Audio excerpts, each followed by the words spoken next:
নওগাঁয় হঠাৎ বেড়েছে সর্দি কাশি সহ বিভিন্ন রোগের প্রকোপ। হাসপাতালে বেড়েছে শিশু সহ বিভিন্ন বয়সী রোগীদের ভিড়। এ বিষয়ে জানাতে শহরের জেনারেল হাসপাতাল থেকে যুক্ত হচ্ছেন সহকর্মী আব্বাস আলী।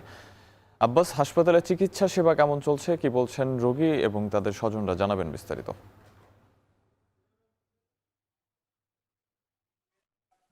সাহাব, আপনাকে জানিয়ে রাখি যে এখন শীতের মৌসুম প্রায় শেষ এবং হালকা গরম পড়তে শুরু করছে। এই যে আবহাওয়া যে পরিবর্তন, এই পরিবর্তনের কারণে সর্দি কাশি, ডায়রিয়া এবং নিউমোনিয়া সহ বিভিন্ন রোগে আক্রান্ত হয়ে হাসপাতালগুলোতে চিকিৎসা নেওয়ার জন্য আসছেন রোগীরা। আমি এখন অবস্থান করছি 250 শয্যা বিশিষ্ট জেনারেল হাসপাতালে। এখানকার কথা যদি বলি যে 250 বেডের বিপরীতে এখন পর্যন্ত ভর্তি রয়েছে 285 জন রোগী। এর মধ্যে গত 24 ঘন্টায় ভর্তি হয়েছে 158 জন। এর মধ্যে ডায়রিয়া এবং নিউমোনিয়া আক্রান্ত হয়ে ভর্তি হয়েছেন প্রায় 52 জন রোগী। হাসপাতালের পঞ্চম তলায় শিশু ওয়ার্ডের কথা যদি বলি যে এখানে 15 বেডের বিপরীতে এখানে চিকিৎসা নিচ্ছেন 61 জন, অর্থাৎ 15 বেডের যেই চিকিৎসা নিচ্ছে, বেড সংকুলান না হওয়ার কারণে তারা বারান্দায় আসলে অতিরিক্ত আরো বেডের ব্যবস্থা করা হয়েছে এবং মেঝেতেও চিকিৎসা নিচ্ছে আমরা দেখেছি। এখানে এই 61 জনের মধ্যে ডায়রিয়া রোগী রয়েছেন 38 জন এবং নিউমোনিয়ায় রোগী রয়েছেন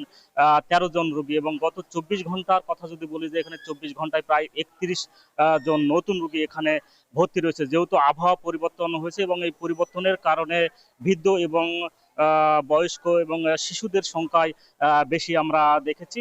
তবে হাসপাতালের এই হঠাৎ করে রোগীর সংখ্যা বেড়ে যাওয়ার কারণে নার্স এবং চিকিৎসকরা বেশ হিমশিম খেতে হচ্ছে। তবে চিকিৎসার কথা যদি বলি যে পর্যাপ্ত পরিমাণ ডায়রিয়া, কলেরার স্যালাইন সরবরাহ করা হচ্ছে। তবে কিছু অল্প দামের কিছু ঔষধ বাইরে থেকে কিনতে হচ্ছে রোগীর স্বজনদের। তবে চিকিৎসা ভালো পেয়ে তারা মোটামুটি উপকৃত হচ্ছেন বলে জানিয়েছেন স্বজনরা। তো এই ছিল আমার কাছে হাসপাতালে চিকিৎসা ব্যবস্থা এবং আবহাওয়াজনিত পরিবর্তন ও অসুখ বিসুখ নিয়ে সবশেষ।